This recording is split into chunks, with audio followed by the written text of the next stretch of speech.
Vamos a desarrollar este tema con Hernán Ocampo. Él es especialista en neuroeducación. Cómo el estrés en tu hijo impacta automáticamente en su desarrollo cerebral. Y si eso ocurre de niño, luego estamos teniendo adultos con problemas para movilizarse en el mundo. Entonces es bien importante esta conversación. Bienvenido. Hola, Hernán. Gracias. ¿Cómo están? Buenos días, Joana, Carlos, un gusto. Bueno, a ver, ¿por dónde comenzamos? Claro, porque yo en la pausa le dije, ¿desde qué edad podemos decir un niño estresado? Y tú me decías, en realidad, desde bebito, prácticamente. Sí, claro. Totalmente. Entonces, ¿qué signos veo? Mira, primero quiero comenzar haciendo alusión a lo que mencionaba Carlos, que ha hecho una descripción del sistema educativo muy buena. Y lo digo ¿por qué? Porque efectivamente hay muchos signos importantes, tanto en casa como en la escuela, que de manera directa e indirecta van afectando el desarrollo cerebral. La neuroeducación, esta disciplina que mientras más podamos hacer uso de ella, que los maestros estén más capacitados, los educadores, todas las personas vinculadas con educación puedan reconocer el gran valor, pudiésemos estar avanzando a pasos agigantados en nuestro sistema educativo con todas las deficiencias en políticas públicas y demás que tenemos. Ese es como que punto de partida. Lo que tú mencionas es importante. Hay unos signos muy concretos como por ejemplo los cambios de humor muy repentinos. Porque decimos, ¿por qué mi hijo, que debería de ser un niño, que debería estar disfrutando la vida, contento con el juego, por ejemplo, cambia muy rápidamente y de manera muy vertiginosa los cambios de humor? Está contento, pero luego empieza a enojarse y sin motivo alguno aparente. Y esto puede deberse tanto a factores del hogar como a factores también de la escuela, que a veces, si como padres, como pendientes de ellos, no tomamos atención, podrían generar incluso un retroceso en sus procesos de aprendizaje. Correcto. Ahora, a ver, esta gestión comienza en la casa, en honor a la verdad. Los padres queremos construir un escenario maravilloso para nuestros hijos, pero eso no es real, no lo vamos a lograr. ¿Correcto? Y es más, hoy me parece que hay una generación de adultos, de padres, intentando construirles un mundo súper cómodo a sus hijos, un mundo de fantasía donde nada duele, donde ¿qué hay de comer? Lentejas. No quiero. Bueno, pero hay hamburguesa, pero hay tallarines, pero un menú. Entonces tú dices, ¿y dónde están los límites? Entonces, a lo mejor, la salud mental y la salud emocional de un niño comienza con los límites. Correcto. Y has dicho algo importante. Por eso hoy se habla de la generación de cristal. No aguantan. ¿Por qué hay tantos índices? Porque han subido los índices y son muy altos de suicidio adolescente, por ejemplo, de depresión, de ansiedad. Es justamente por ello. Porque no los estamos acostumbrando a que puedan tolerar la frustración, a que puedan realmente entender y manejar de manera adecuada sus emociones, hacer una gestión adecuada de ello, y eso porque no hay límites. Y esto también vinculado con los videojuegos, con el mal uso de la tecnología, etcétera, etcétera. Es decir, hay una amplia gama de dificultades y de elementos que pueden hacer que el proceso realmente sea fatal. Entonces, el papá o los papás no, digamos, manejan muy bien la situación, tienen ellos su propio estrés, se lo generan o se lo transmiten, se lo contagian a los niños, llegan así a los colegios y los colegios no tienen un psicólogo, porque esa es nuestra realidad nacional. Correcto. Muy pocos, realmente en estos momentos, ni siquiera tengo un nombre claro y puedo decir, este colegio nacional puede tener un apoyo para sus escolares. Y junto con eso, que además llegan al colegio, donde debería de ser un ambiente emocionalmente seguro. Para que baje todo su estrés. Y para que pueda aprender a controlar y a gestionar sus emociones adecuadas, no encuentra o no termina encontrando ellos, sino más bien los docentes con pocas habilidades, como decían al inicio, o mal formados, o quizás con falta de capacitación a la realidad actual, terminan generando elementos con metodologías educativas y pedagógicas que son contraproducentes y que más bien lo que hacen es ampliar el nivel de estrés de los estudiantes. Correcto, ¿no? Correcto. Las evaluaciones, por ejemplo, es un elemento muy claro también. La forma de cómo los tenemos. Hay una metodología que yo siempre menciono. El cerebro de un niño es un cerebro altamente plástico. Eso es lo que nos enseñan las neurociencias. ¿Qué significa? Que es como una plastilina, ¿no?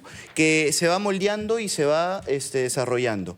Si dejamos que los elementos y las metodologías más bien generen mayores niveles de estrés, lo que va a hacer es endurecer esa capa de desarrollo cerebral, una plastilina dura que no va a poder moldearse de la manera adecuada. Metodologías que son valiosas y que ayudan, por ejemplo, el aprendizaje basado en juegos, que se piensa que es únicamente para el nivel inicial, cuando en realidad lo que tenemos como evidencia científica, que lo podemos utilizar en la formación de adultos, en la formación de adolescentes, en la formación de niños de primaria alta, quinto, sexto de primaria, que puede favorecer. Imagínense haciendo un escape room en el aula. Claro. El juego mismo que genera motivación, que genera por ahí cierto nivel de competencia, pero no de competitividad. Y que lo que vamos a tener es vincularlos como protagonistas del proceso de enseñanza-aprendizaje. ¿Dónde el estrés entraría? Podríamos evaluarlos así. La vez pasada se hizo una investigación, perdóname Carlos, con relación a ello, donde el nivel de motivación de los estudiantes aumentaba. Se hacía en tercero, cuarto y quinto de secundaria, y donde, claro, los exámenes y las evaluaciones bimestrales o mensuales, etcétera, generan ese estrés, pero los estaban evaluando con juegos. ¿Y en qué parte del mundo es así? ¿En Finlandia? Sí, sistema educativo cerebro, finlandés, sí, claro, el sistema educativo europeo también. Porque nuevamente, aquí en el Perú hay intentos de colegios con ese modelo educativo, ¿correcto? Pero claro, nuevamente, el egresado, el alumno, termina el colegio y es obligado a entrar al sistema, al otro sistema, al de la paporreta, al de la memoria. Entonces, técnicamente, las capacidades adquiridas durante el colegio no le están sirviendo para moverse en el mundo tal cual como está. Correcto. Porque además ha crecido, claro, con la nota, con todas las hojas que hizo bien. O creció con el juego con todos y lo los obliga a módulos. meterse más bien al mundo de la memoria, de la paporreta. Bueno, vamos a un corte y continuamos en neuroeducación y estamos hablando de cómo el estrés impacta en el desarrollo cerebral de nuestros hijos, ¿no? Lo estamos enfocando un poco en el estrés que se puede generar en el colegio, ¿correcto? A ver, claro, un alumno, un estudiante, un chico, un niño o un adolescente que a todas luces no está entendiendo y hay una evidencia por parte del profesor que no está entendiendo una lección, un curso, y por ende se refleja en un jalado, qué sé yo, va a entrar en un estrés espantoso. Sin embargo, ahí yo tengo otra mirada. A ver qué opinan ustedes. El alumno, cuando un alumno jala, cuando un alumno no aprueba una materia, yo creo que quien fracasa es el profesor. Fracasó el colegio, no el alumno. Porque quiere decir que ese profesor, ¿correcto?, no tiene las competencias adecuadas o no está sabiendo qué otros caminos tomar, porque los seres humanos tenemos múltiples inteligencias, ¿correcto?, para llegar a la forma de comunicación necesaria para que ese alumno brille. El colegio no tendría que tener esa dinámica además de jalar. Bueno, ya no hay, de hecho o que ya noten, ¿no? Que no todo el grupo va al mismo ritmo. Correcto, y eso es traumático para el alumno. Correcto. Hay un elemento y que tiene una base neurocientífica, Carlos, lo que has mencionado. Un principio de las neurociencias es el principio de la unicidad del cerebro, es decir, de la singularidad del cerebro. Cada cerebro es único, no hay dos cerebros iguales. ¿Y eso qué exige en el modelo educativo? La personalización del aprendizaje. Nosotros seguimos formando en masa. Y por tanto, como tú bien mencionas, hay ritmos de aprendizajes completamente distintos. Cuando no entramos y hacemos ese match entre el docente con su estudiante de manera personalizada, no con los 25, 30 o 40 que pueda tener, sino con el estudiante con nombre y apellido específico, que tiene un ritmo particular, que tiene unas necesidades de aprendizaje específicas, sucede ello, el fracaso. ¿Por qué? Porque me fijé en toda la masa, quise formar en toda la masa cuando cada uno va a un ritmo distinto. Entonces, eso yo creo que es el fracaso no solo del colegio, claro, sino es el fracaso de todo el sistema educativo. Es el sistema educativo, correcto, ¿no? Pero ahora, ¿cómo diseñamos un sistema educativo que se enfoque en cada... Y el sistema educativo, al menos desde el Estado, ha fracasado hace rato, ¿no? Si tienes un profesor que cuenta el cuento del pollito, como lo cuenta, o sea, Castillo era profesor, Dios mío, grave, ¿ah? Recontragrave.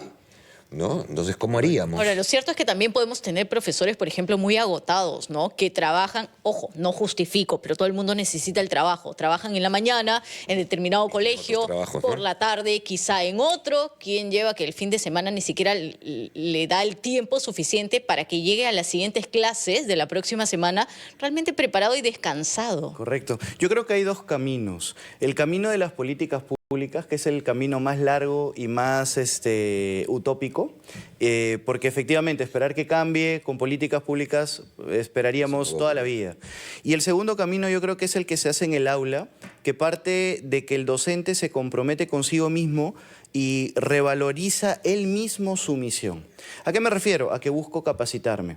Efectivamente, tienen que buscar, como no hay una revalorización adecuada del docente, los salarios son bajos, tiene que estar 1000 trabajos y demás. Pero claro, no se preocupa de su gestión emocional también. Llega con sus cargas, con sus problemas, con sus dificultades, las transmite en el aula.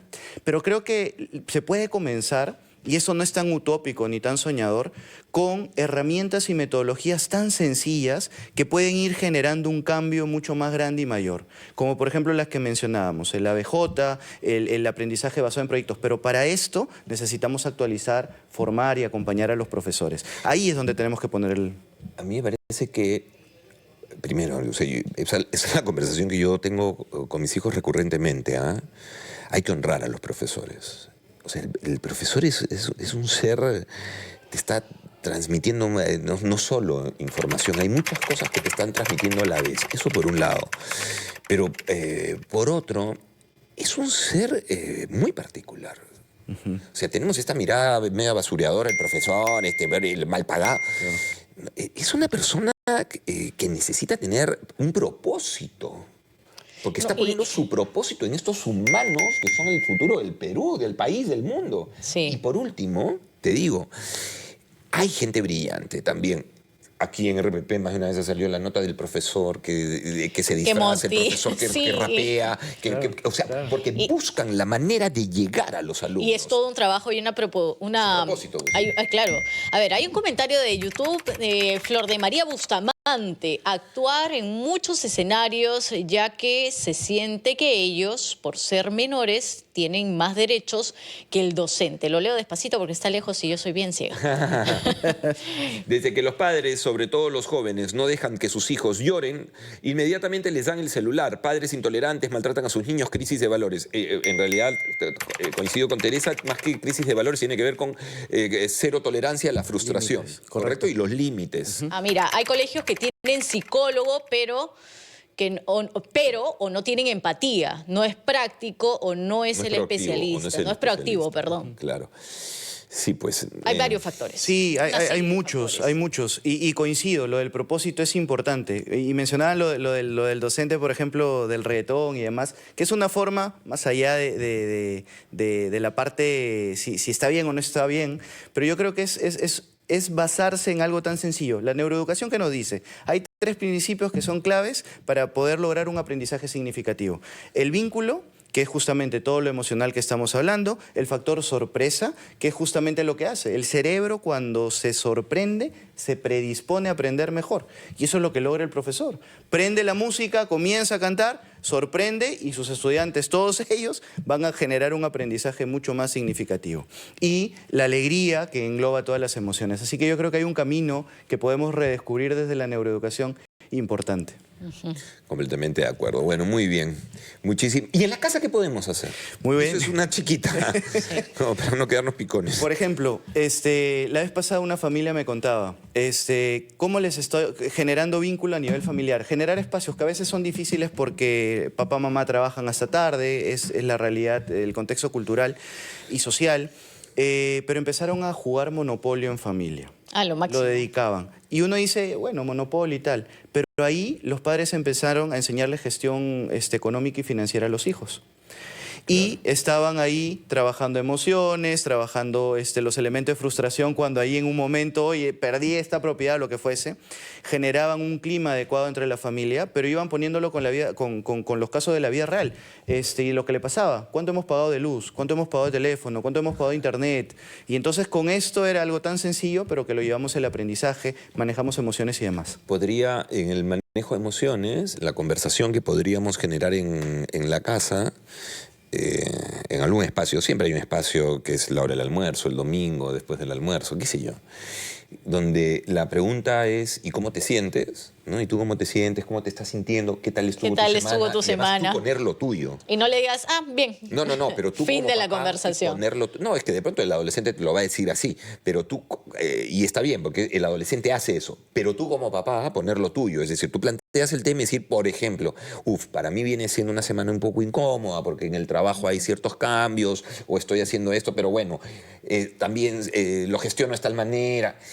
Eso para los chicos es súper importante porque es aterrizar las emociones y los chicos aprenden por modelaje. Correcto. Correcto, entonces lo ven, pueda que te dé la respuesta, yo bien, pero ya quedó ese contenido. Pero te escucharon, ahí. en el fondo sí.